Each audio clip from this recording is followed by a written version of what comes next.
Good afternoon, Ma'am Meridal Liwanag. My name is Rachel and Pastores, currently taking BSBA Management Information System, and I would like to present my course project in Data Communication and Networking 3.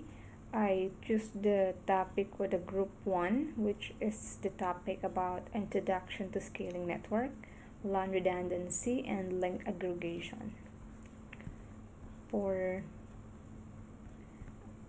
Now let's start with the first topic, which is for the objectives.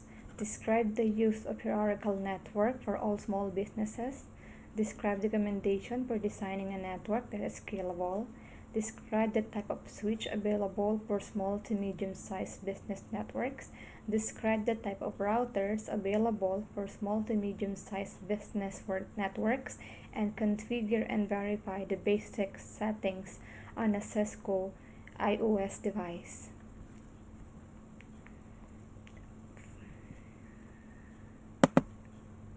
Introduction to scaling networks. Scaling networks. Scaling networks means to grow a network or increase the size of a network. Those capabilities means the ability to be able to scale or adapt the network for future growth. Scalability also means the ability of a network to cope with increasing workloads in a cost-effective and sustainable way by expanding the network's bandwidth, capacity, and supporting its physical expansion to new developing areas. Hierarchical network design. Network scaling needs as they grow and expand. All enterprises networks must support critical applications, support converged network traffic, support diverse business needs, and provide centralized administrative control. Hierarchical network design. The hierarchical network design involves dividing the network into district layer. Each layer or tier in hierarchy provides specific function that define its role within the overall network. This helps the network designer and architect to optimize and select the right network, hardware, and software, and featured to perform specific role for that network layer. Hierarchical models apply to both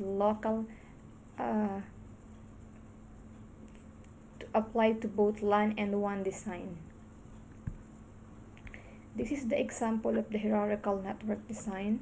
The hierarchical network design is divided into three, which is the access layer, the distribution layer, and the core layer. The access layer is a providing work group user access to the network, and the distribution layers provide policy-based connectivity and control the boundary between the access and the core layer. The core layer provides fast transport between distribution switches within the enterprise's campus. Hierarchical network design, Cisco Enterprise Architecture. The primary Cisco Enterprise Architecture modules includes the enterprise's campus, the enterprise's edge, service provider edge, and the remote. For hierarchical network design failure domain, this is the example of our expanding the network failure domain. This is our topologies, for example, for failure domain. And a failure domain are the areas of a network that are impacted when a critical device or network service experiences a problem. Redundant links and enterprise class equipment minimize disruption of a network. Small failure domains reduce the impact of a failure on a company productivity. Smaller failure domain also simplify troubleshooting. Switch block deployment. Each switch block acts independently on the others. Failure of a single device does not impact the whole network.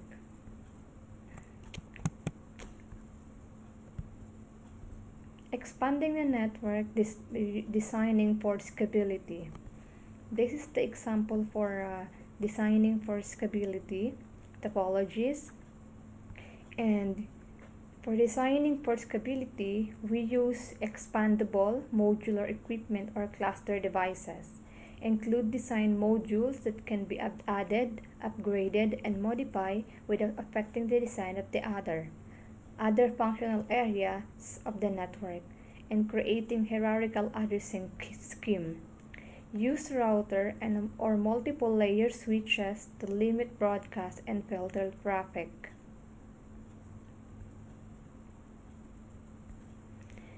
The network designer must develop a strategy to enable the network to be available and scale easily and effectively.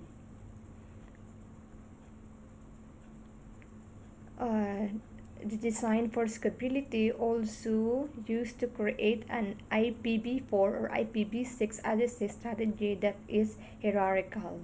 Choose router and also implementing redundant links between critical devices and between access and the core layer.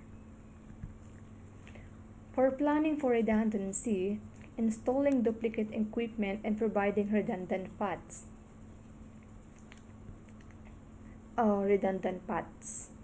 This is the example for LAN redundancy. We have the wiring closet, the backbone, and the server.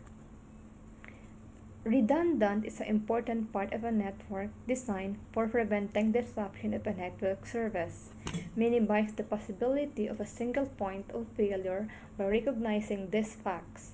Installing duplicate equipment and providing failover service for critical devices is necessary. Redundant paths offer alternative physical paths for data to traverse the network. Spanning tree protocol or STP is required with redundant path to switch Ethernet network to prevent layer 2 loops. And STP provide a mechanism for disabling redundant paths in a switch network until the path is necessary, such as when a failure occurs.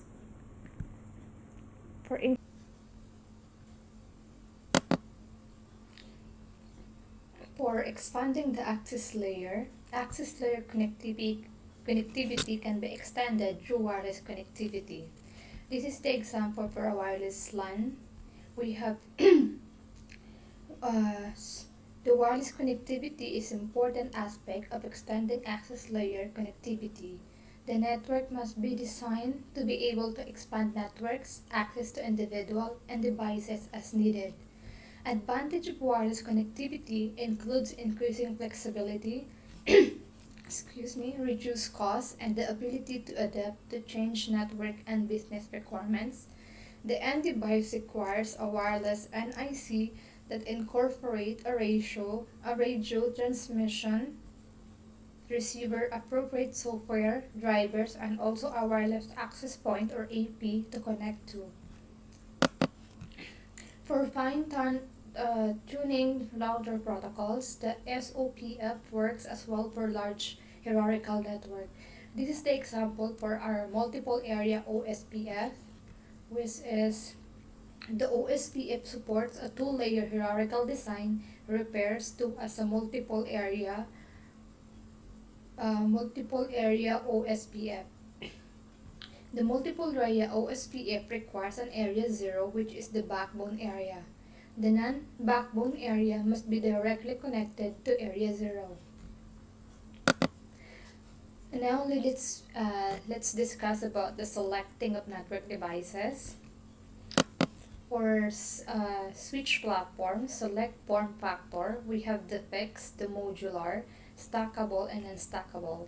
This is the example for our modular configuration switches. And selecting the proper hardware to meet the current network requirements is critical when designing a network. Here are the 5 categories of switches for enterprises network. We have the campus LAN switches, we have the cloud managed switches, the data switches, the server provider switches, and the virtual networking. The various factors to consider when selecting switches include this. Fixed versus modular configuration, the stackable versus non-stackable, thickness of the switch, which is the rack unit, the cost, port density, power, and reliability.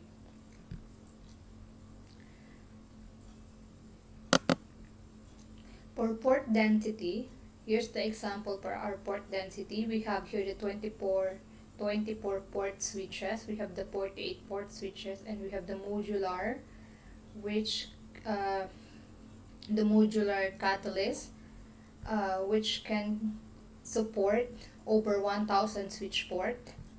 And the port density of a switch refers to a number of ports of a single switch.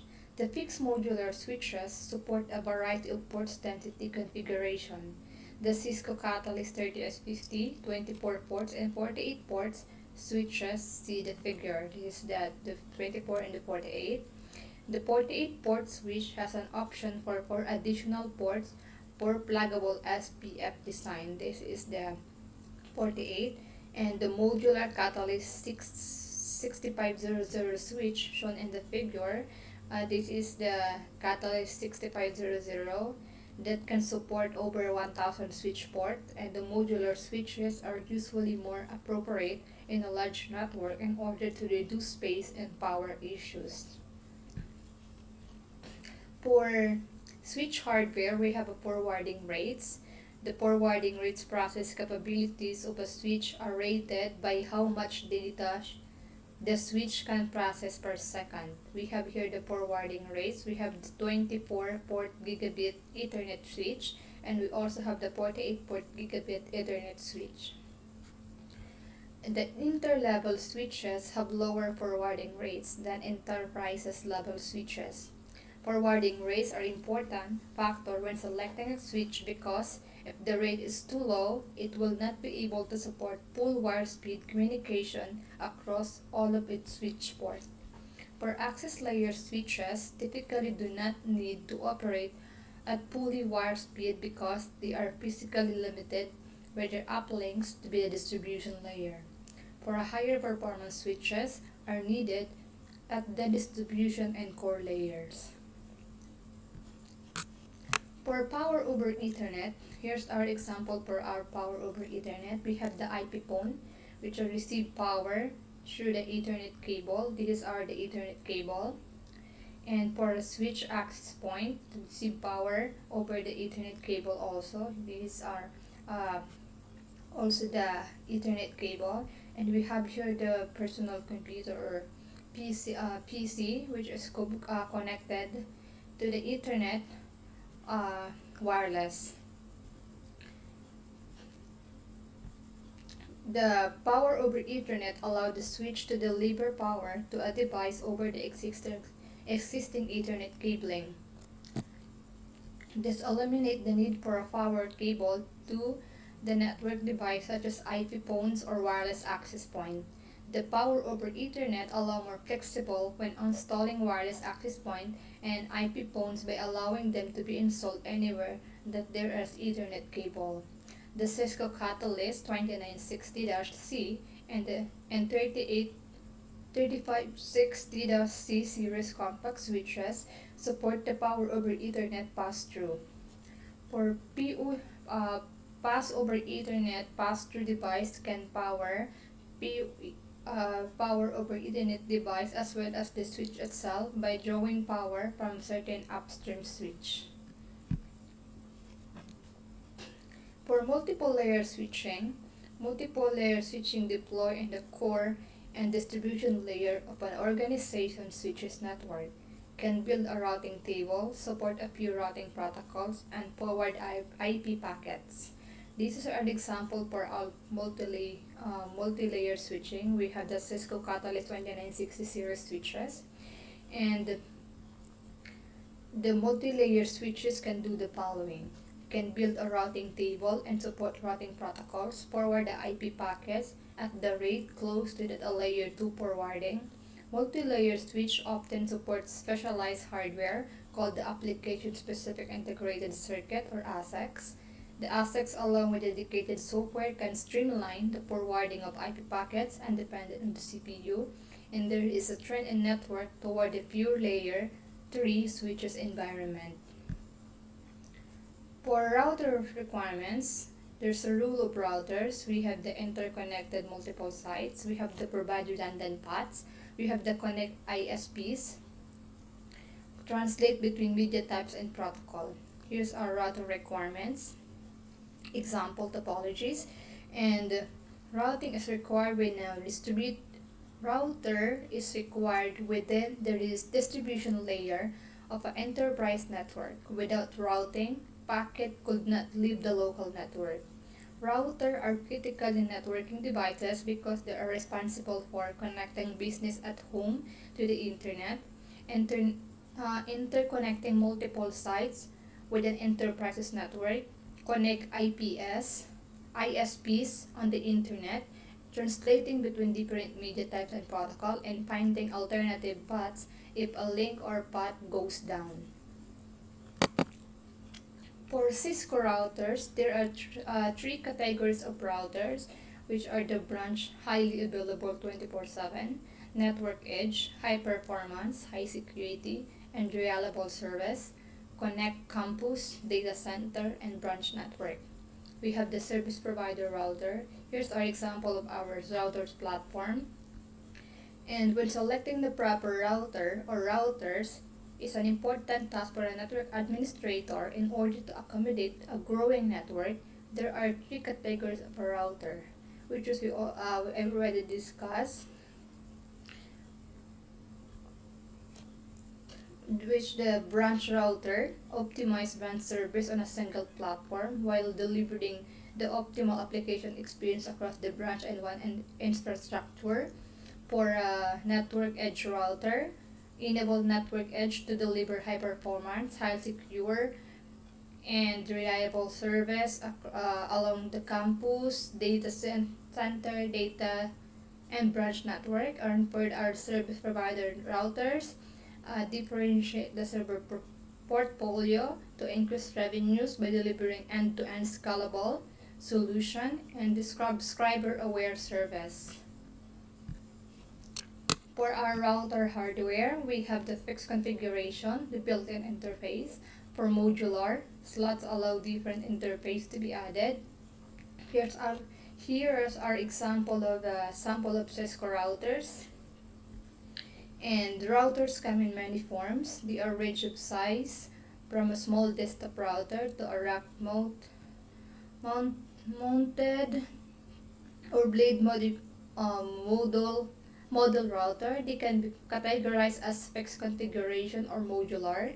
They come with a variety of interface such as fast Ethernet, gigabit Ethernet, serial, and fiber optic. And as an example, the Cisco 1941 router comes with a 2 gigabit Ethernet RJ-45 interface built-in and 2 slots that can accommodate many different network enterprise modules. For managing iOS files and licensing, here's the example of our files and licensings. We have the Cisco AOS Super 15 release family. And when selecting or upgrading a Cisco iOS device, it is important to choose the provider iOS image with the correct feature sets and version. The iOS refers to the package of routing, switches, security, and other networking technologies integrated into a single multitasking operating system. When a new device is shipped, it comes pre-installed with super image and correspondent permanent license for the customer specified package and featured. For managing device, we have inbound and outbound management. For inbound, requires at least one interface to be connected and operational and use of Telnet, SSH, or HTTP to access device. Out-of-band requires direct connection to console or AUX port and terminal emulation client to access the device. Here's our example for the outbound router configurations. And here's our inbound router configuration example.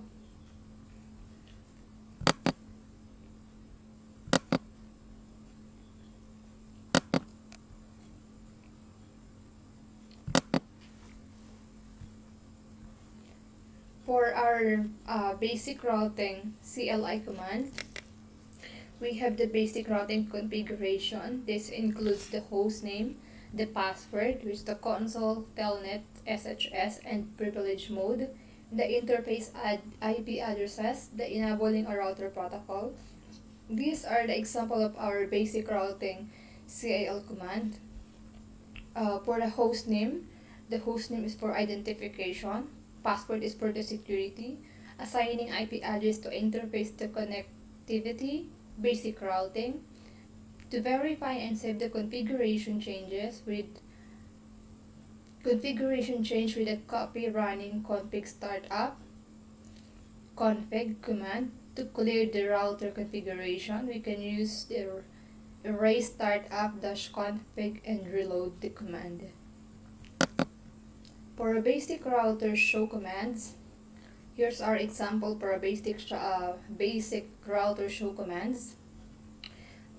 For our show commands, we have the show IP protocols, which display information about routing protocols configuration. For show IP route, display routing table information. For show IP OSPF neighbor, display information about OSPF neighbors.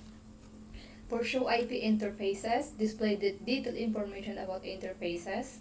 For show IP interfaces, display all interfaces with IP addressing interfaces and line protocol status. And for show CDF network, display information about all directly connected Cisco devices.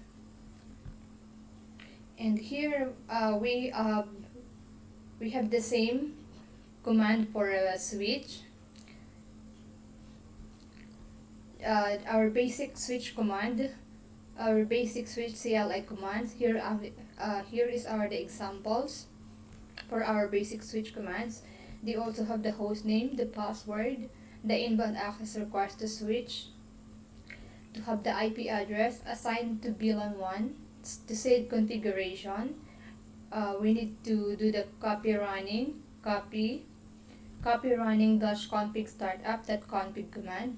To clear the switch, we have the erase startup -config and then reload, and then to erase the VLAN information, we have the delete flush VLAN.dat.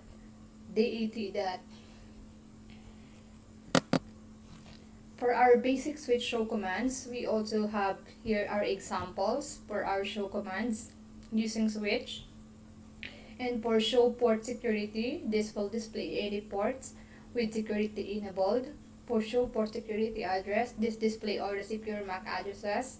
For show interfaces, this will display the detailed information about interfaces. For show MAC address table, this will display all MAC address the switch has learned. And for show CDF neighbor, this will display all the directly connected Cisco devices.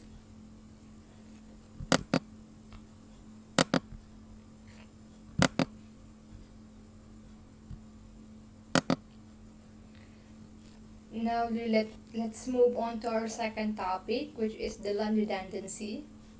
For chapter 2, we have the introduction, the spanning tree concepts, the variety of spanning tree protocols, the spanning tree configuration, the first host redundancy protocol, and the summary. And for our LAN redundancy objectives, this will discuss and describe the issue with implementing a redundant network, describe the IEEE OS 802.1d STP operation, describe the different spanning tree varieties, describe the PBST plus operation in a switch LAN environment, describe PBST operation in a switch LAN environment, configure the PBST in a switch LAN environment, configure the rapid, identify the common STP configuration issue, describe the purpose of the first host redundant protocol, describe the different variety of first host redundant protocol, and use Cisco IOS commands to verify HSRP and GLBP implementations. And for our redundancy at OSI layers 1 and 2, multiple cable paths between switches provide physical redundant in the switch network. improve the reliability and ability of the network, enable user to access network resources despite path disruptions. Here we have to consider when implementing redundancy. We have the MAC address instability. Instability in the content of the MAC address table result from copies of the same frame being received on different parts of the switch. The data forwarding can be impaired when the switch consumes the resources that are copying. When instability in the MAC address table, the broadcast storm, without some long loop avoidance process, each switch may flood broadcast endlessly.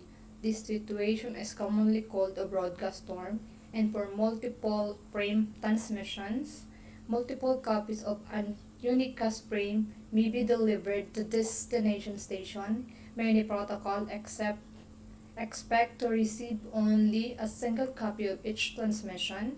Multiple copies of the same frame can cause unrecoverable errors. For issue with layer 1 redundancy, the MAC database instability, Ethernet frames do not have time to live. Ethernet frames do not have to live TTL attributes. Frames continue to propagate between switches endlessly or until a link is disrupted and break the loops. Result in MAC database instability can occur due to broadcast frame forwarding. If there's more than one path for a frame to be forwarded out, and endless loops can result. When a loop occurs, it is possible for a MAC address to be MAC address table on a switch to constantly change with the updates from broadcast frame, resulting MAC address instability. For our issue with layer 1 redundancy, broadcast storm. A broadcast storms occur when here are so many broadcast frames caught in the layer 2 loops that all available bandwidth is consumed. It is also known as denial of service. A broadcast storm is unbeatable on a loop network. As more devices send broadcasts over the network, more traffic is caused within the loop, thus consuming more resources.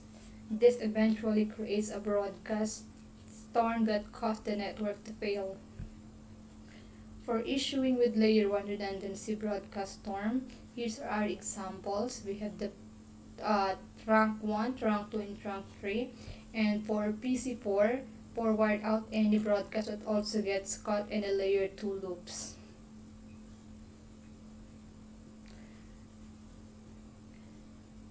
For our duplicate unicast frames, the unicast frames sent onto a loop network can result in duplicate frames arriving at the destination device.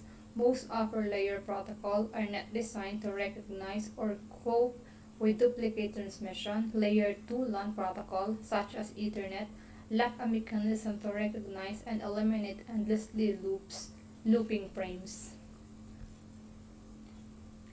Here's our example for duplicate unicast frames. We have the S3 MAC tables, the S1 MAC tables, and here's the other. Here is the Ethernet cable, the connecting to all switches. And for both S1 and S3, have the entry in their MAC address tables. Table for PC4, both forward the frame accordingly. For STP operation, for spanning tree algorithm introduction, the STP ensures that there is only one logical path between all destinations on the network by intentionally blocking redundant paths that could cause a loop. A port is considered blocked when user data is prevented from entering or leaving the port. This does not include Bridge Protocol Data Unit or BPDU frames that are used by STP to prevent loops. The physical paths still exist to provide redundant, but these paths are disabled to prevent the loops from occurring. If the path is ever needed to compensate for network cable or switch failure, STP recalculates the path and unblock the necessary port to allow the redundant path to become active. Here's our example for our spanning tree algorithm ports rule. Here we have our port root, the designated port, and the non-designated port.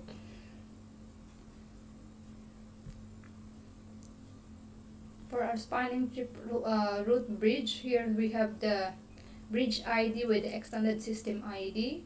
We have the bridge priority, extended system, and the MAC address. We have here the bridge ID priority.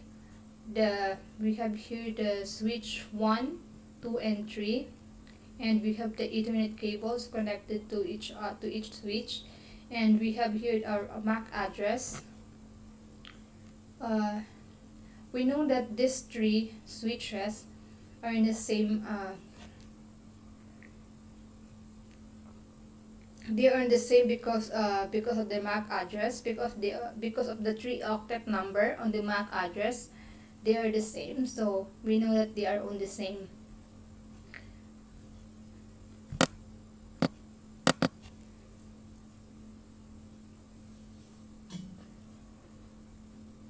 For our path cost, here the example for our path cost. We have here the link speed, the cost,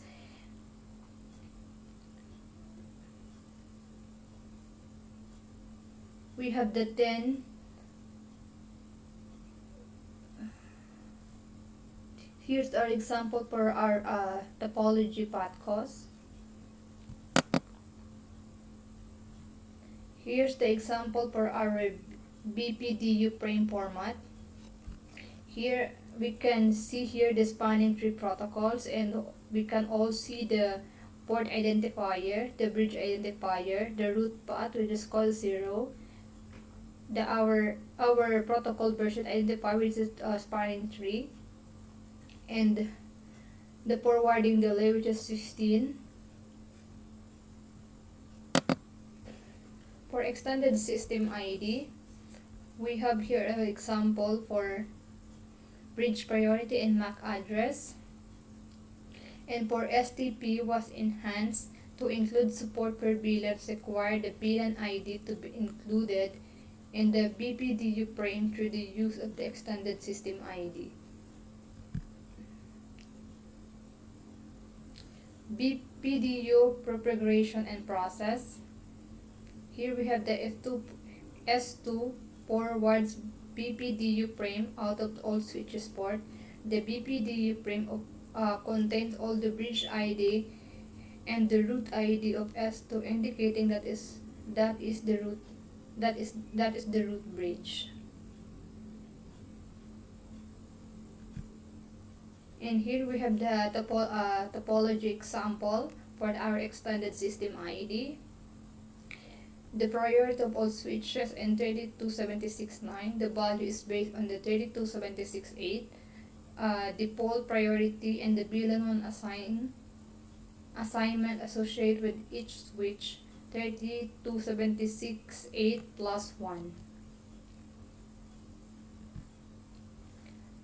For our list of spanning tree protocols, here's our list of our spanning tree. The STP or the EIEE is 02 plus 1D-1998. For we have the PBST plus, the IEEE, it's 02.1D-2004, the rapid spanning tree protocol. The RSTP or the IEEE is 02.1W, and the rapid PBST plus, and the multiple spanning tree protocol or the STP or the IEEE is 02.1S. For the characteristic of the spanning trees, we have our protocols, the standard, the resources needed, the convergence, and the tree calculation. We have the STP. We have here the which is for resources needed, low, slow, and all VLANs. And we have the PBST plus, which is Cisco, high, slow, and per VLAN. RSTP, the medium and fast, the rapid PBST, the Cisco very high, and the MSTP, which is the medium or high or fast. And here we have our example topology for our overview of PBST. We have the A02.1Q trunk, and we have here our three switches, the root per VLAN 10, S2, and to S3. Forwarding port for VLAN 1 blocking the port for VLAN 20, and forwarding port for VLAN 20 blocking port for VLAN 1.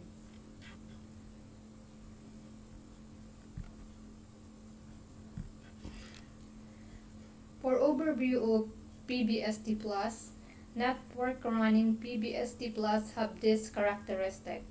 A network can run an independent IEEE S02.1D STP instance for each VLAN in a network. Optimum load balancing can result.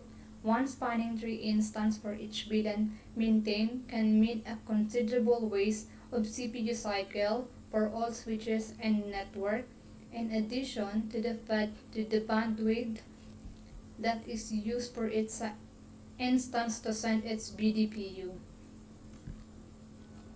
Here we have our port states and PBST plus operation.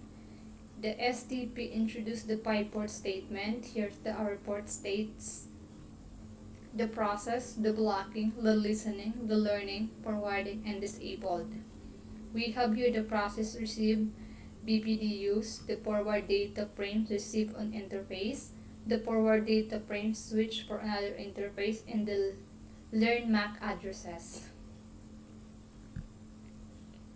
For extended system ID and PBST plus operation, in a PBST plus environment, the extended switch ID ensures its switch has a unique BID for each VLAN. For example, the VLAN default BID will be 3270770 priority, the 3276 plus the extended system ID of 2.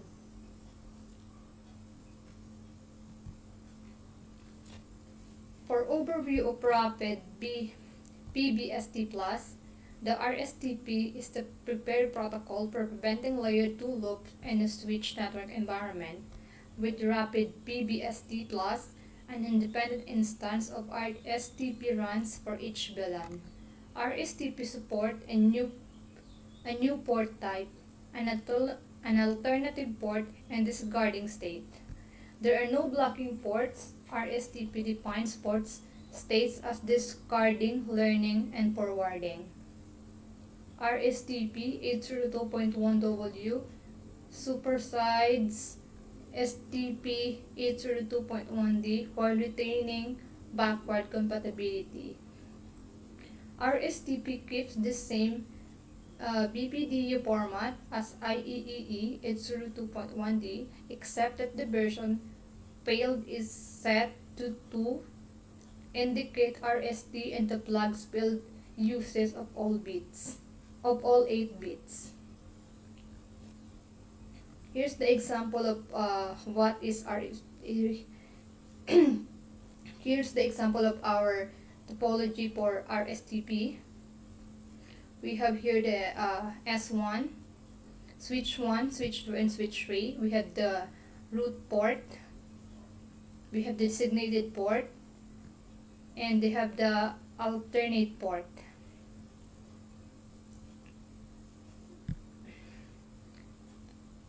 For the RSTP BDPU, RSTP version 2 BPDU, we have the failed and the bit lengths, which is the protocol IDs, the protocol version, the PBU type, flags, root ID, root path cost, bridge ID, port ID, message age, MAC age, hello time, and forward delay. For a flag failed, we have the topology change, proposal, port rule, unknown port, alternative or backup port, root port, and designated port. we have the learning, we have the forwarding, agreement, topology, change, acknowledgement. Here's the example topology for our edge points. The edge points will never have a switch connected to it. Immediately transmission to forwarding. Function similarly to a port configured with a Cisco port path on a Cisco switch configuration using the spanning tree port path. Here's the example for our links type topologies. The link type can determine whether the port can immediately transition into a forwarding states. Edge port connections and point-to-point connections are candidates for rapid transition to forwarding states.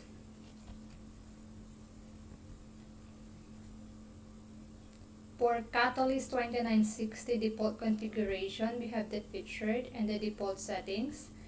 We have the enable state, the spanning tree module, switch priority, spanning tree port priority, configuration on a per interface basis, spanning tree port cost, the spanning tree VLAN port priority, the spanning tree VLAN port cost, and spanning tree timers.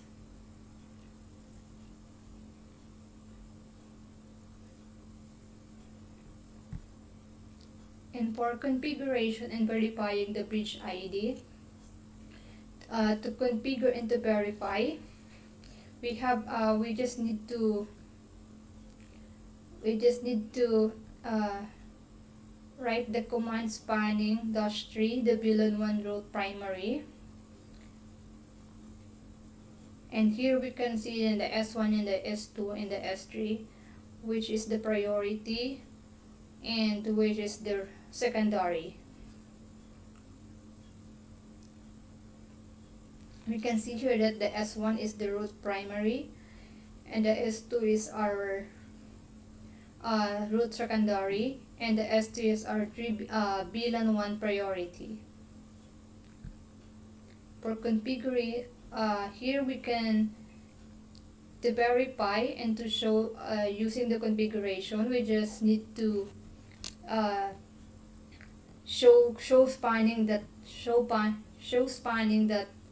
-3. We just need to use the show spanning -3, and here we will see the spanning tree enabled protocols of IEEE, which is the bridge. This bridge is the root, and here we can see our bridge ID, which is the priority, and we can see our address also.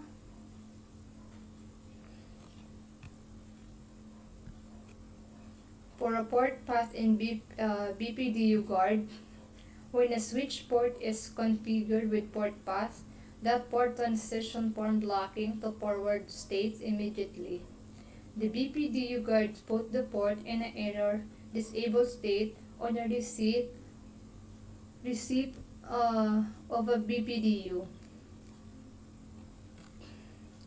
Post part in BPDU guards.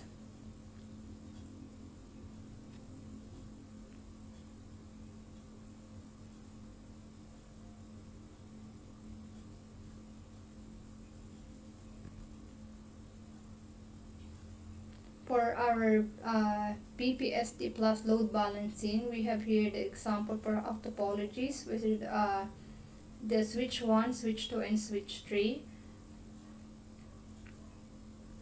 The primary route bridge for VLAN 20, secondary route bridge for VLAN 10.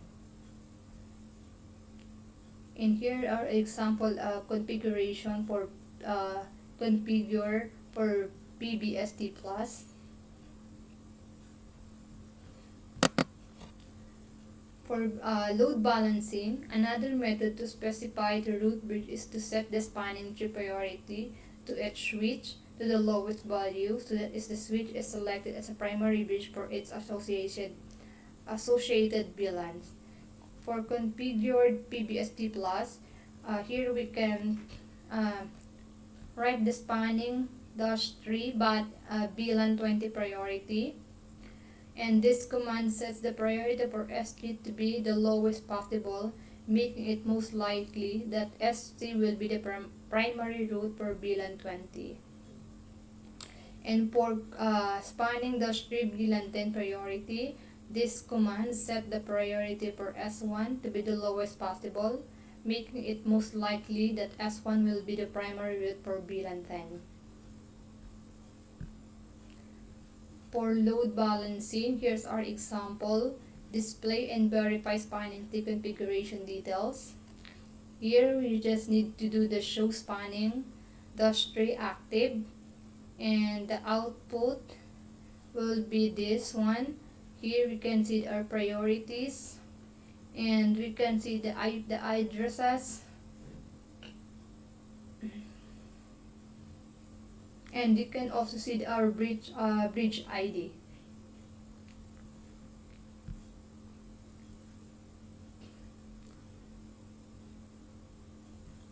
For load balancing configuration PBS3, we just need to do the show running config, and here we can see this our spanning trees. All the spanning trees, the VLAN 1 priority, the VLAN 20, and the VLAN 10. For analyzing the STP topology, we have the analyze STP, discover layer 2 topology, show CDP neighbor. For use STP knowledge, prepare expected layer 2 path. For spanning the 3 VLAN, verifying root bridge, and for show spanning 3 VLAN, confirm layer 2 paths. For spanning tree mode, rapid PVST Plus is the Cisco implementation of RSTP. It supports RSTP on a per VLAN basis. Here we have our Cisco iOS commands syntax, the enter global configuration. It means the configure terminal, the configure rapid PBST plus spanning tree mode, spanning tree mode rapid PBST, the enter interface configuration mode, and specify an interface to configure valid interface include physical port, VLANs and port channel, the interface, and then interface-ID, and specify the length type for this port is point-to-point. The spanning the tree length type point-to-point, and to return the privilege S6 and mode, which is the end, and to clear all the detected STP, clear spanning the tree detected protocols. Here's the example for to verify actual topology matching expected topology. Here's our example topologies. Expected topology versus actual topologies.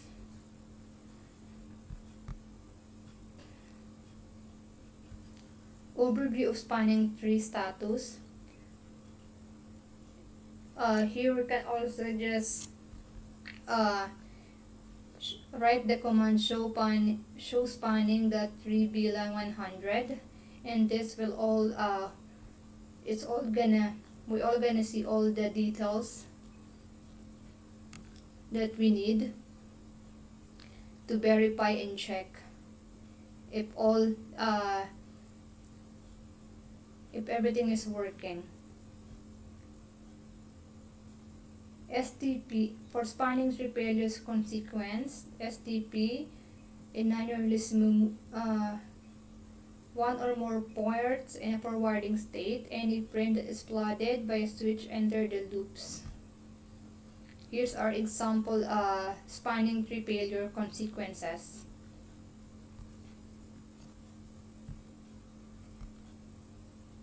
For STP configuring issues, referring a spanning tree problems, one way to correct spanning tree failure is to manually remove redundant links into the switch network, either physical or through configuration, until all loops are eliminated from the topology.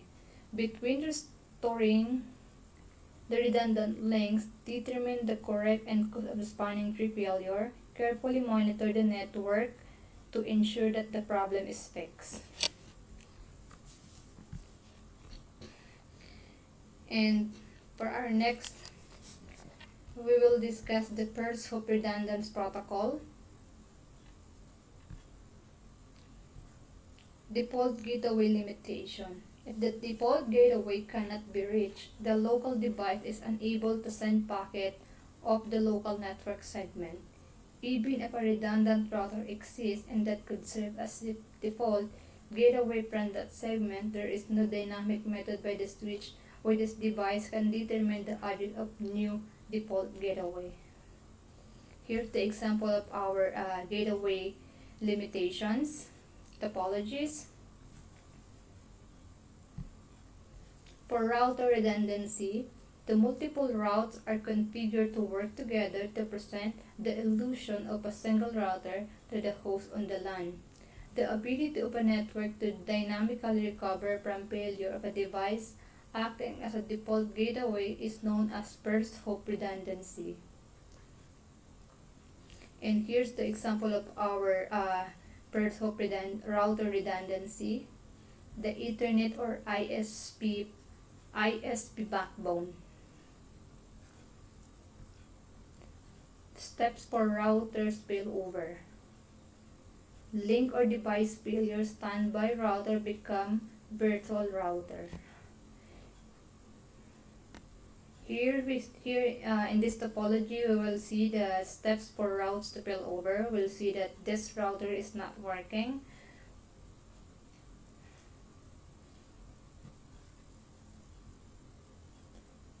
First hop redundancy protocol. Hot standby router protocol or HRSP. HRSP for IPv6. Virtual router redundancy protocol version 2. VRRP v2, BRRP v3, gateway load balancing protocol, GLBP, GLBP for IPv6, and ICMP router discovery protocol or IDRP. For our redundance protocol, first hop router redundance options, HRS group 1, we have the active one and the standby. The HSRP defines as group of routers, one is active and one is standby. Virtual IP and MAC are shared between the two routers. To verify HSRP state, use the show standby command. And HSRP is Cisco proprietary. BRRP is a standby protocol. Here's the example for our HSRP verification, and we just need to write the command show standby, and we will see all the details that we want to know about the routers.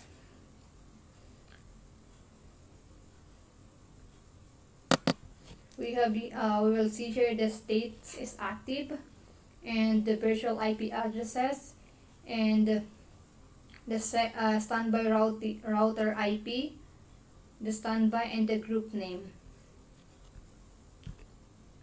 For GLBP verification, Gate Load Balancing Protocol or GLBP is a Cisco solution to allow automatic selection and simulations use of multiple available gateways.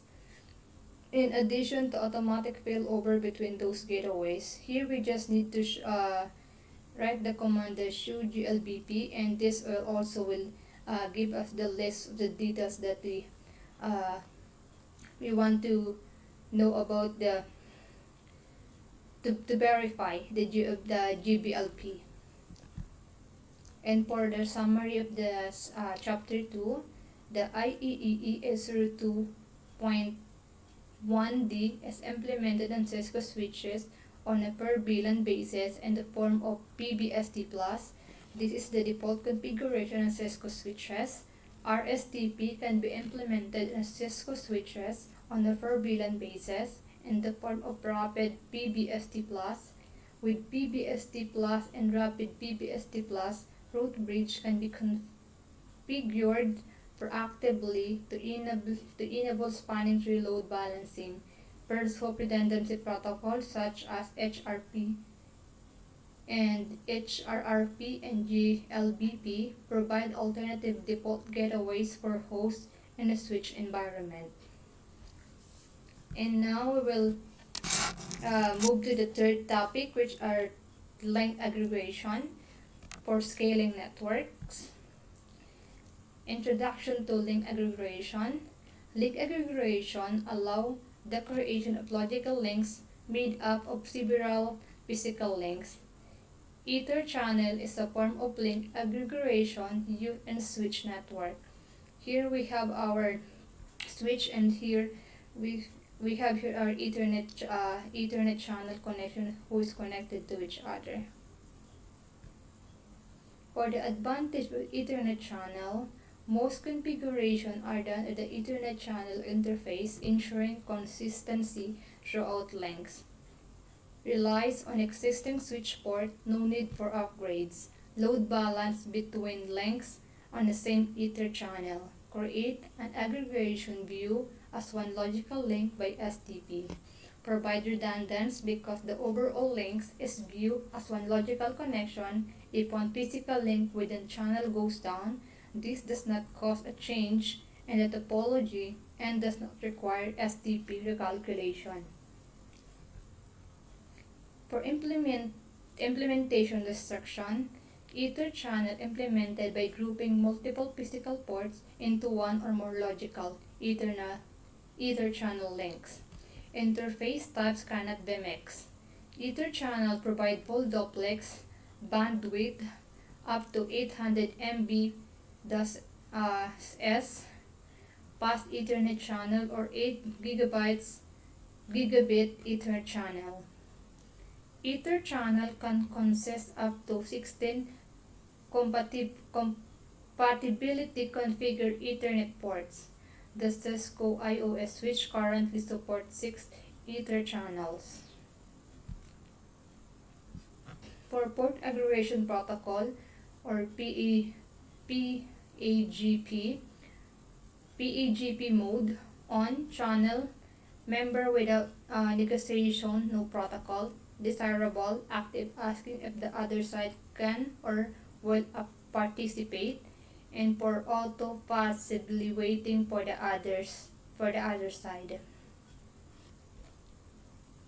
Here we have the switch 1 and the switch 2 in the channel establishment.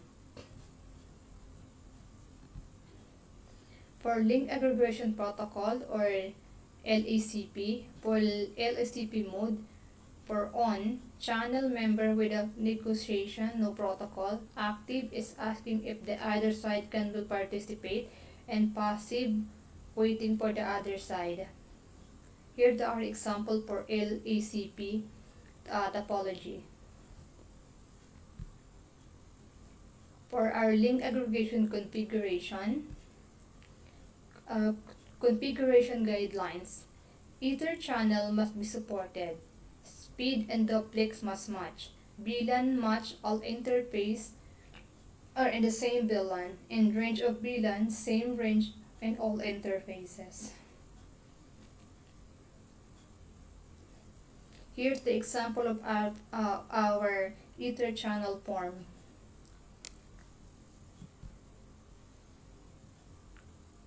Configuring interface. Configuring Ether channel with LACP.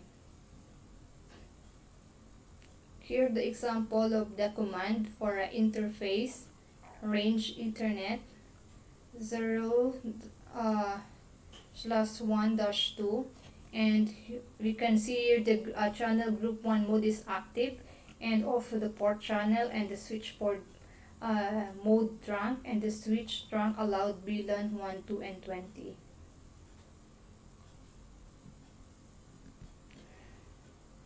Verifying Ether channel. To verify the Ether channel, we just need to do the show interface port channel. This will display the general status of the Ether channel interface. To show Ether channel summary, this will display one line of information port channel. show inter-channel port channel. This display about specific port channel interface. And for show interfaces ether channel, provide information about the rule of interface in the provider.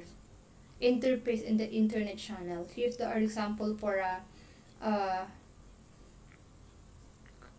example command, and here we can just write the show interface port thus channel, and this we'll see here the port channel is up, line protocol is up, and it's connected. For troubleshooting eternal channel, here we just need to write the show run, thus begin interface port channel, and this will give us the details, and we will know what is the problem is. With this we will show also the summary of our summary of its switches of our ports.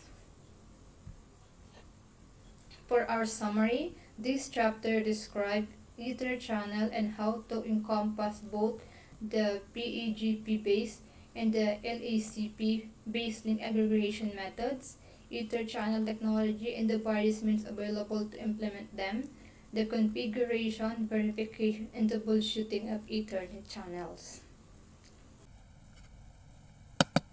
And now I will show you the sample for configuration. Sample configuration for introduction to scaling network for the topic 1. And we will go to our Cisco packet tracer.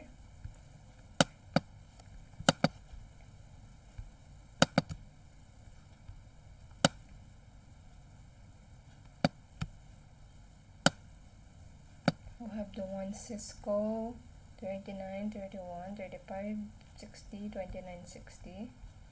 And this is all set up, so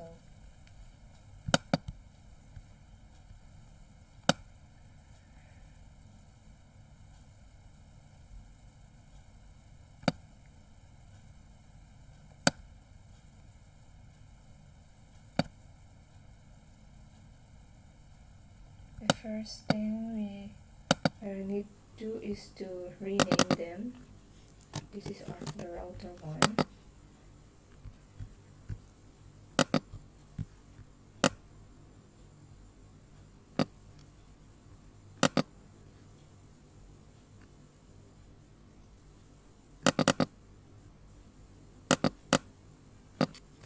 Switch 1, switch 2.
Now let's set up the IP addresses of each PCs, and to do that, let's go here and set their IP address.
Now let's go to our basic configurations. Basic configuration for our router.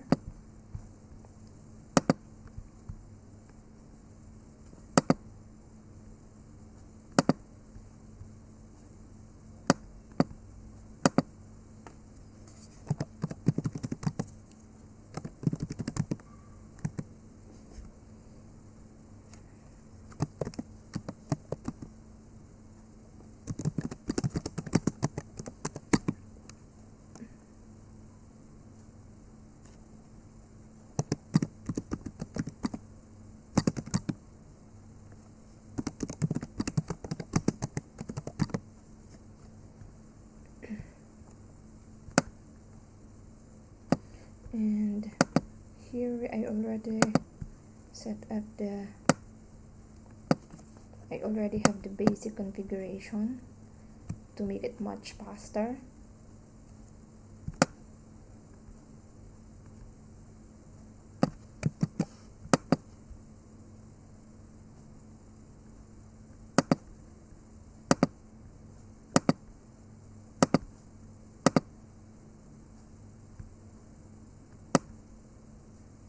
And we will do this to router, to switch 1 and to switch 2.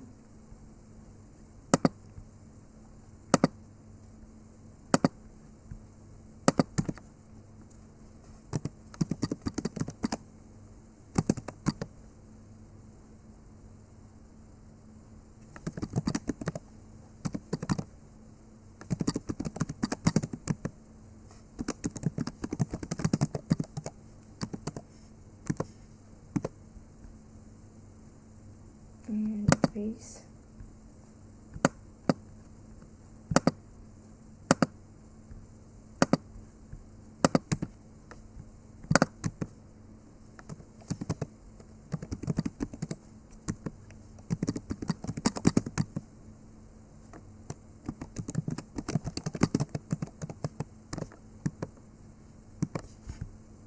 Paste. Set up.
Then, now here's our topology.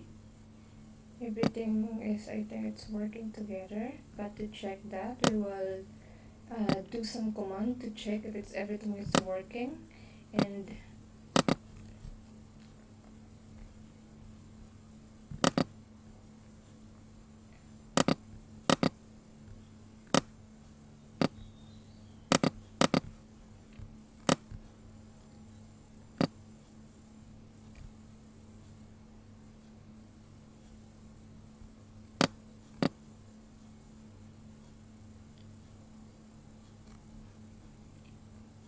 for our step 2,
to check at our connectivity, we will do the show commands for router 1.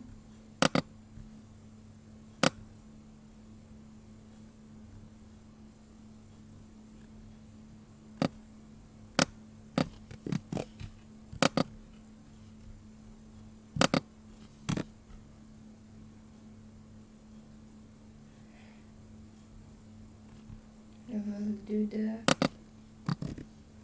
show v1 vr, and here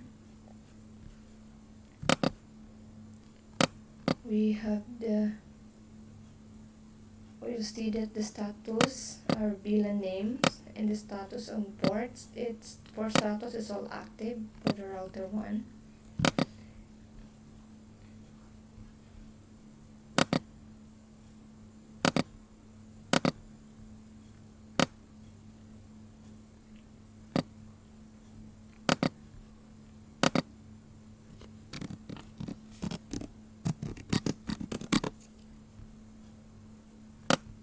And we also here see our VLAN name also for the S1, show VLAN.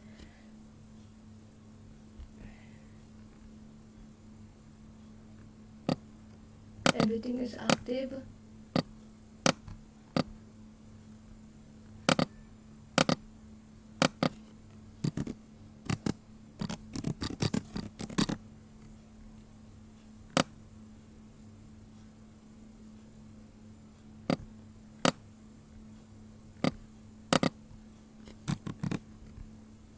Now let's try the connectivity of each other. Let's try to ping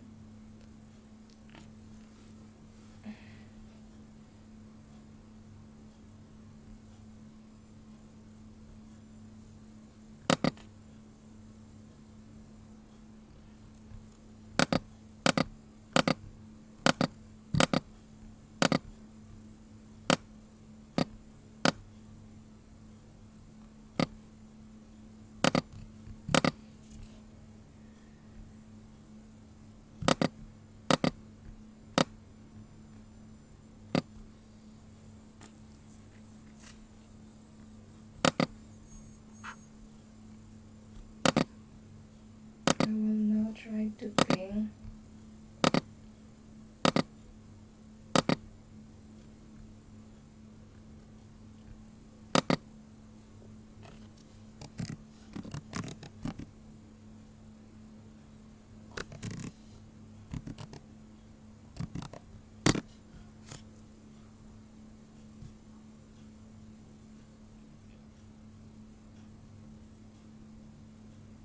we made a mistake. We forgot to put the ping.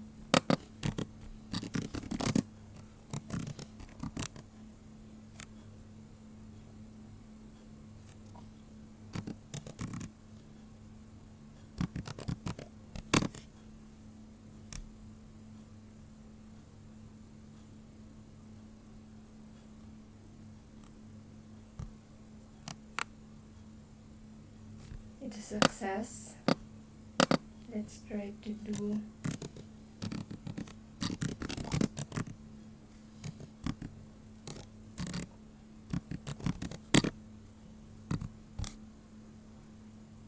it's also a success rate. Let's try to ping the VLAN 10.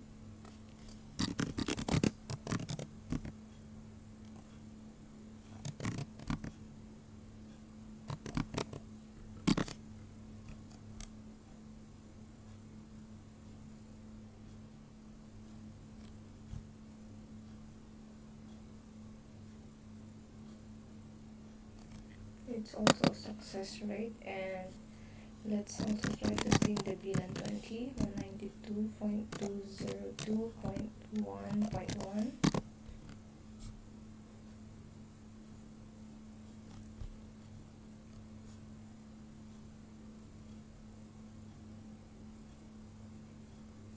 It's also success, and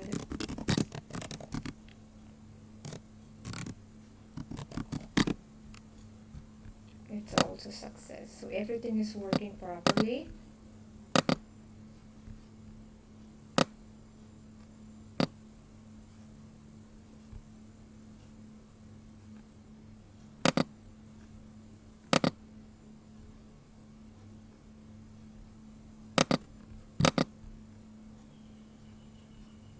And now let's move on to our second configuration for our second topic, which is the link aggregation. Yes.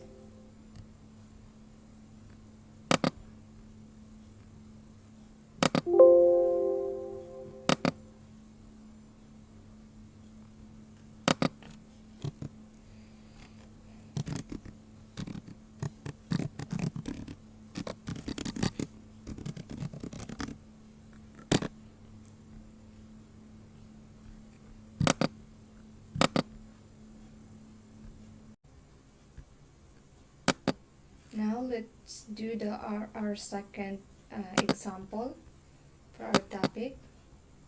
Let's do the LAN redundancy configuration using the Cisco Packet Tracer.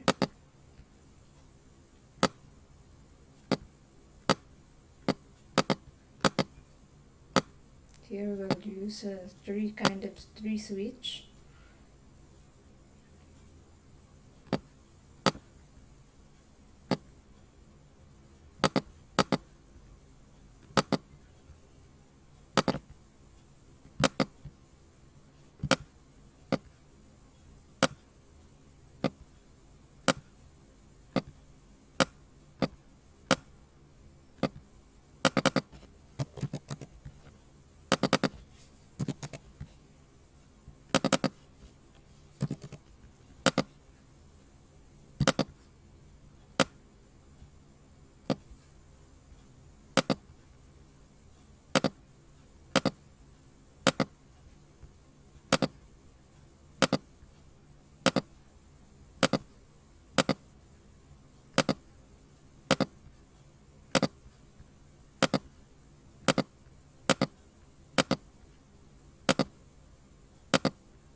Configure. Now let's do the basic configuration for its switches.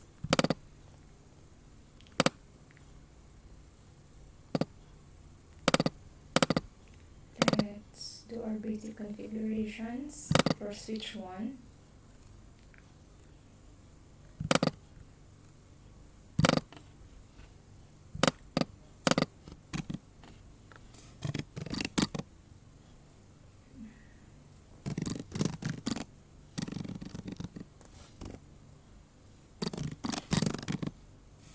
First, we will set up the host name. This is the S1. And here I already ready the basic configuration, so it's much faster.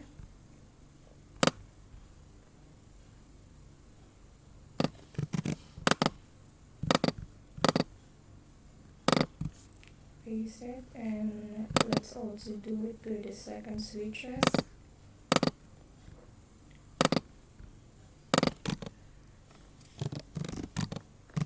Firewall config D, and let's change the hosting to S2. Delete the stick.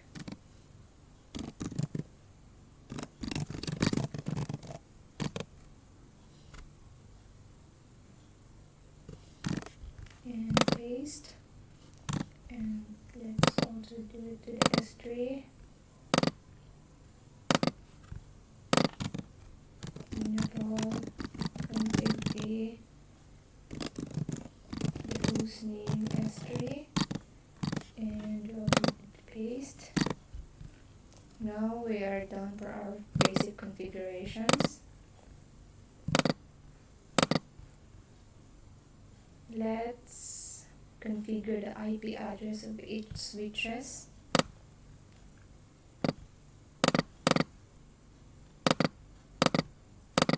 For S1,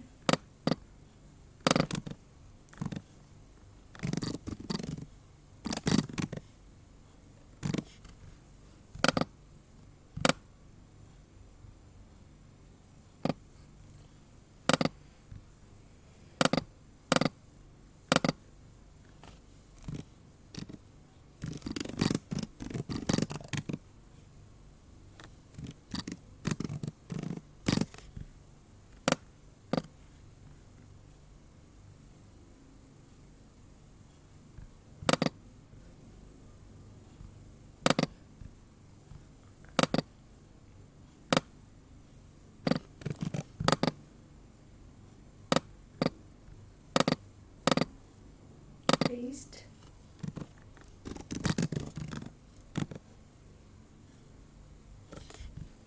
We also need to do that for our S2.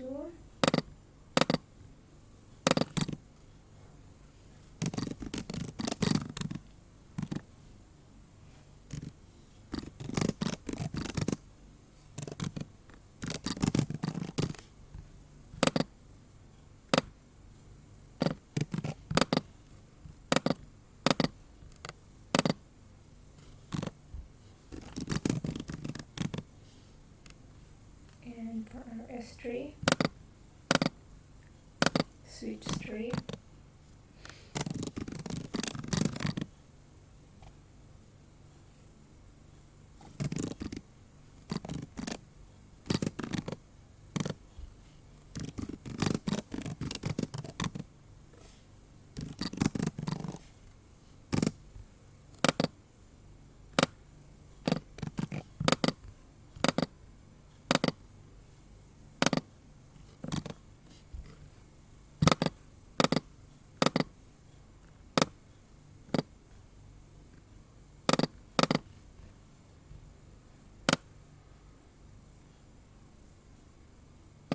Now let's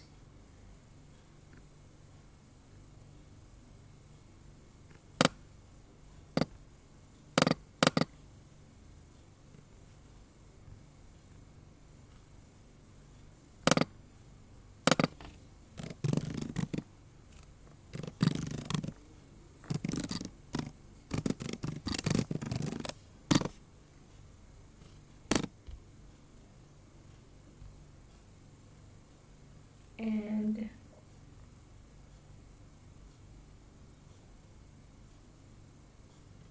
let's try to ping. Let's test their connectivity if everything is working.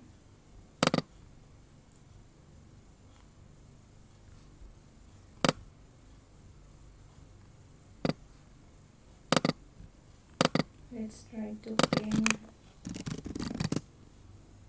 192.168.1.2.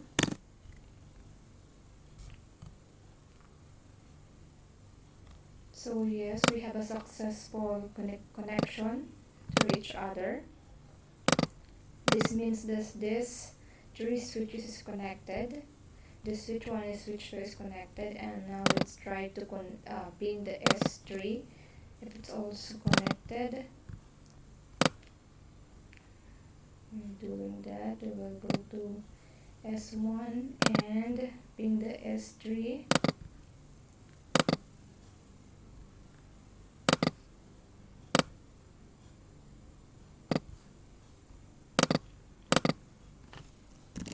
Ping 192.168.1.3.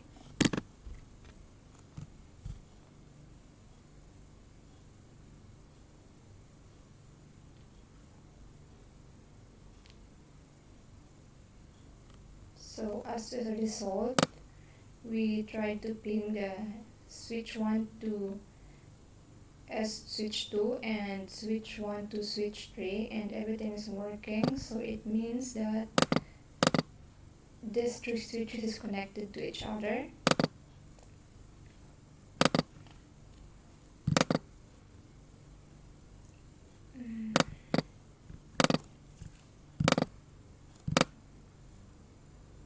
So everything is working, so we can say yes because everything is connected.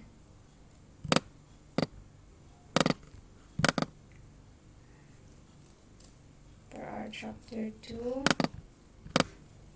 let's do the redundancy.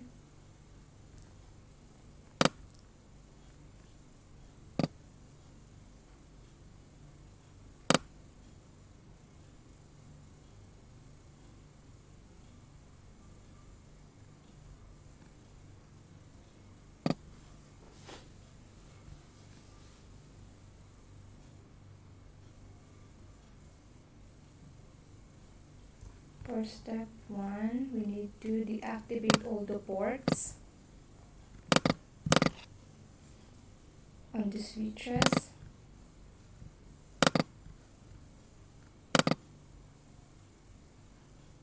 Physical config.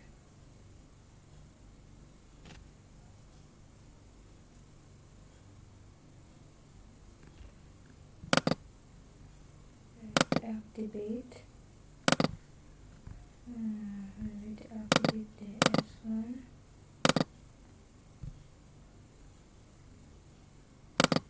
Off. 2, 3, 4, and we also need to do that to our switch 2.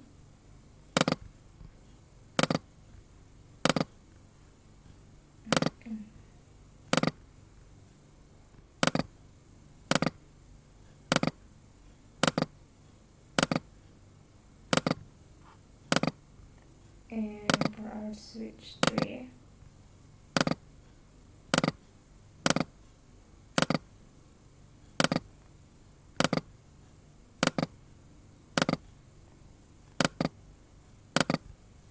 so as you can see here, every port is switched off.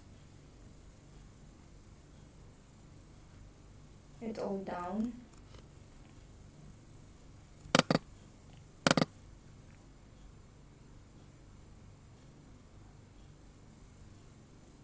Configure connected port as trunk.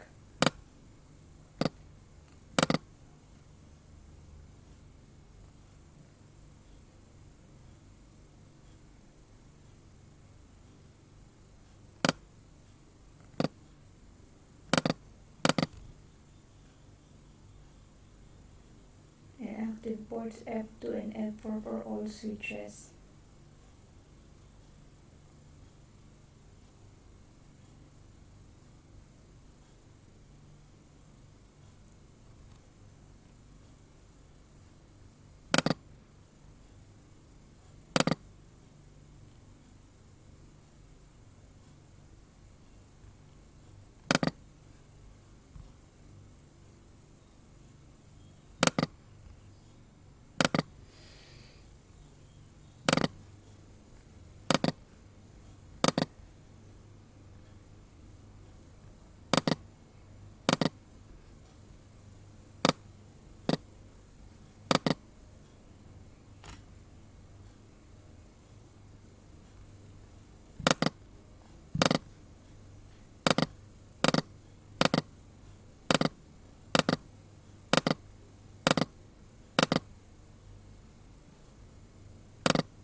We will change that to trunk to on, and we will also do that to switch 1, trunk to off, axis to trunk, and then on. That's on this. And here we see that everything is getting connected again. And I will display the spanning tree protocol.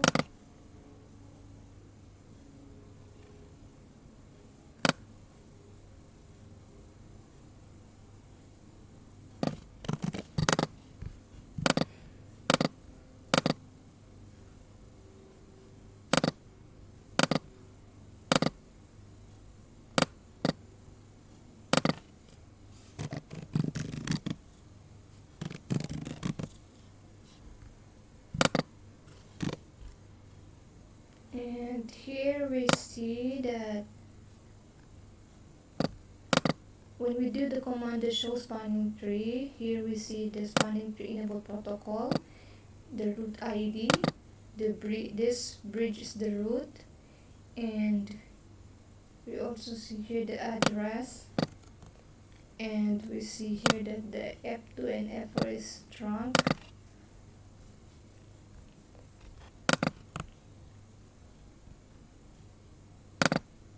We also need to do that for others.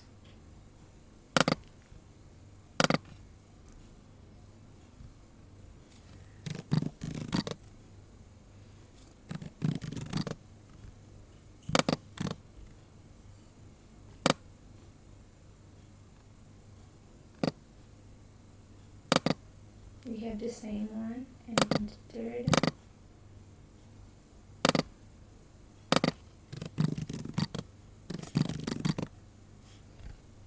Show spanning tree, 2 and 4, 2 and 4. The bridge priority ID, the map, the address priority, and the cost is 19. And we can also make this lower.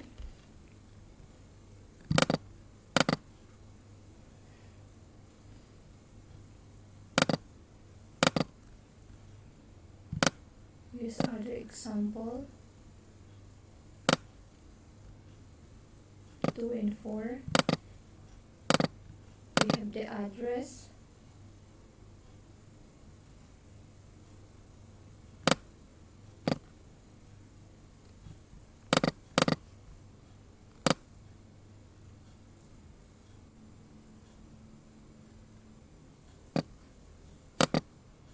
it's all working. Now let's move on to other part 3. Observe the STP selection, the port cost.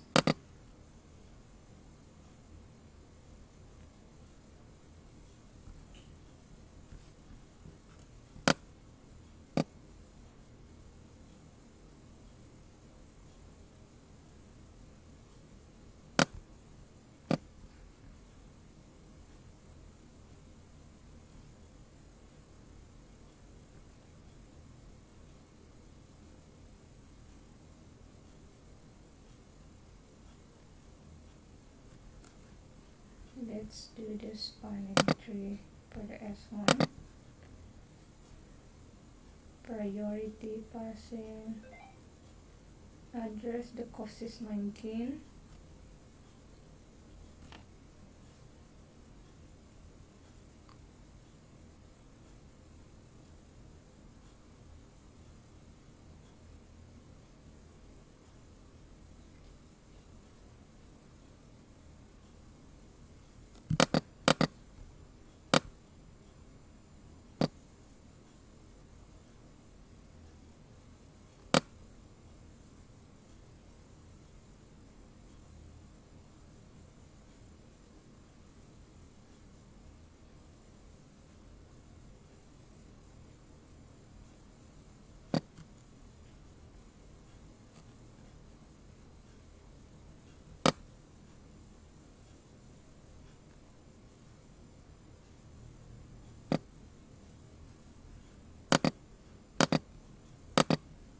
Spanning tree, VLAN 1, spanning tree IEE, root ID, the address, cost 19, pass Ethernet 04,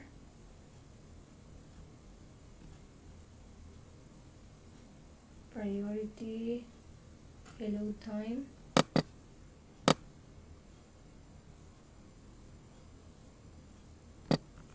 and step 2,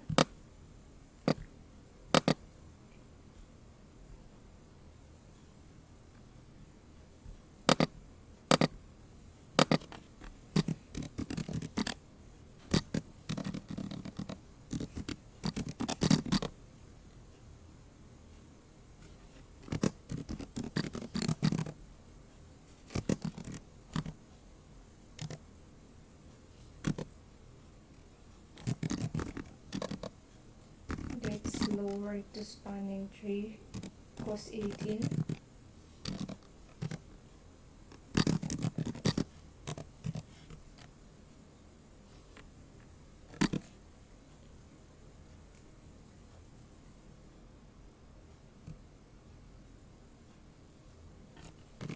exit,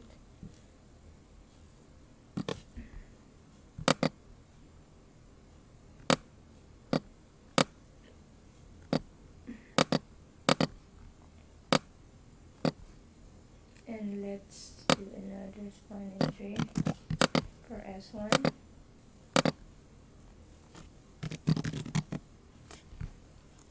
paste,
perhaps we could lower this to 18.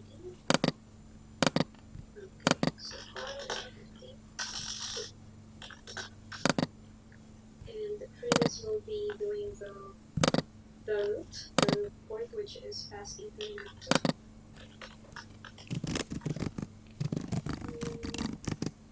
And doing the spanning, the cost, and the value.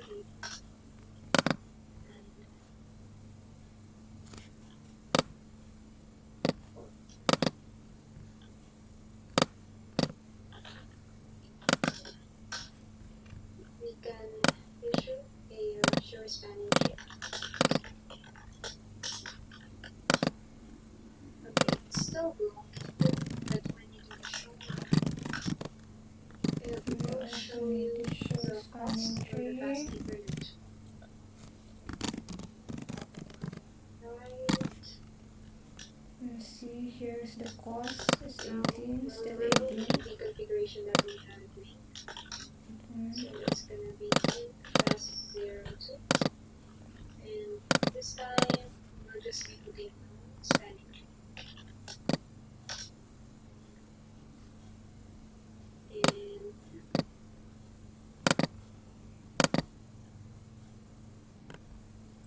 And this time we're going to activate all the ports on the switches. Let's begin with switch 1. 1 and 3 primarily.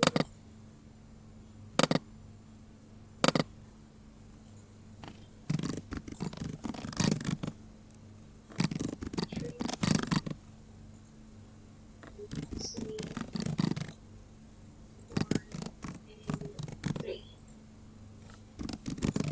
So we will basically just do a show spanning tree on all the switches. Let's begin with the switch 1. Let's see this one.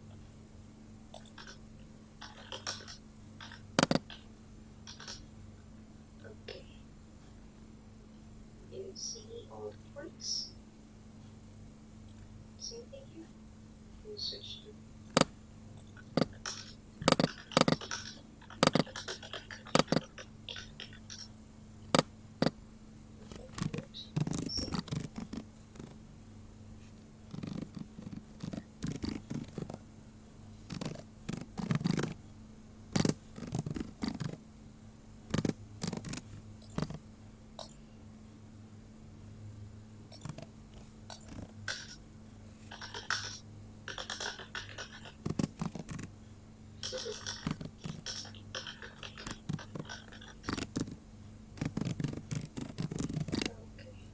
still blocked. So yeah, that's it for the LAN redundancy.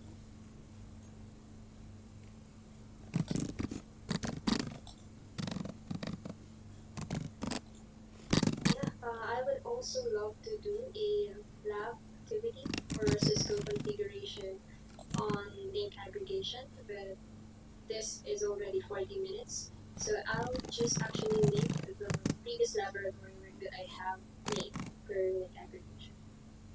That's all for me.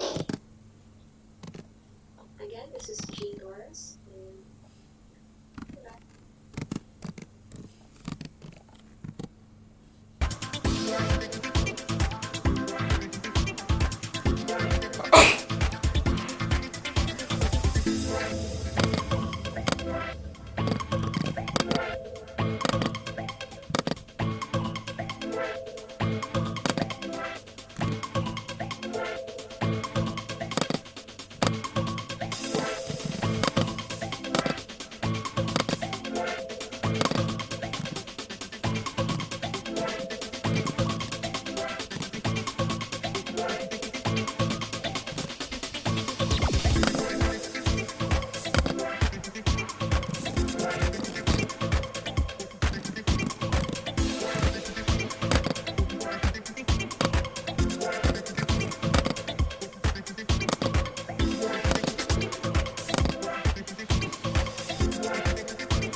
And for our last topic, I will show you the uh, example for our link aggregation using a Cisco packet tracer. Let's begin.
And now let's connect our router and switches using the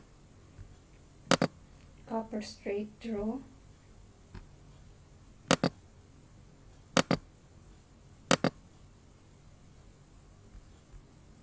That would be F1.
it's all connected to each other.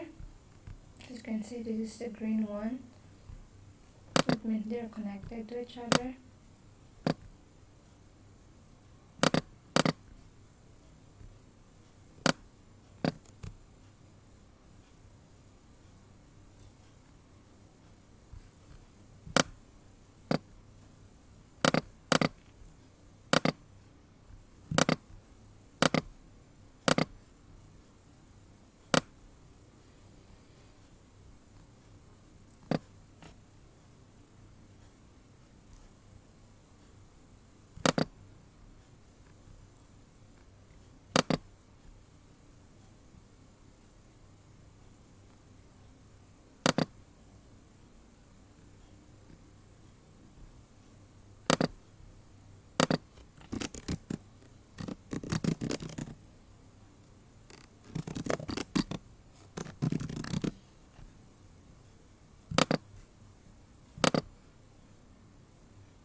we're just gonna copy paste this so it's much faster for us.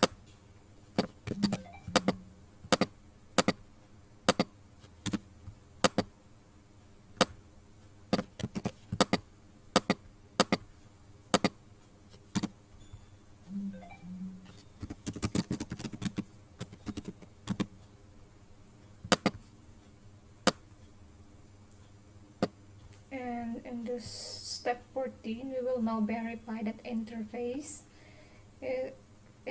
of 10, 11, 12 and switch is correct. So by doing that, we will just need to do the command show 80 channel summary for switch 1, paste. Here we will see the list and the details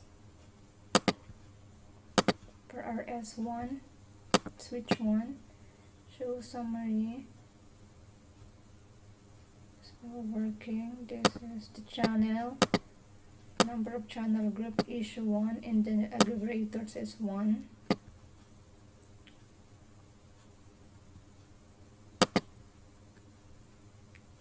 This means that everything is working and connected properly.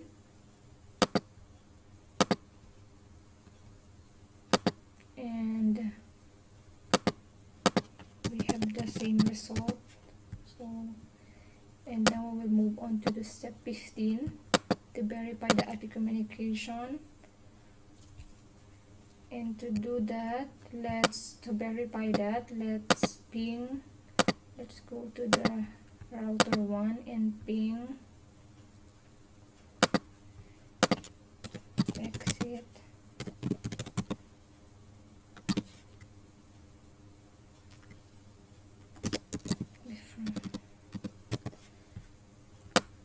Let's ping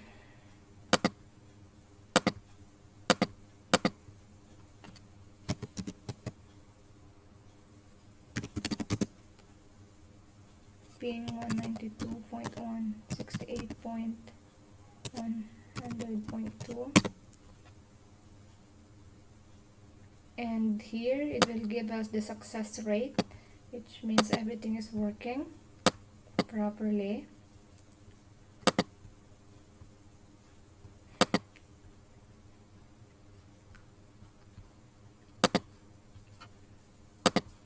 And here's our topology. Everything is green, so everything is working and connected.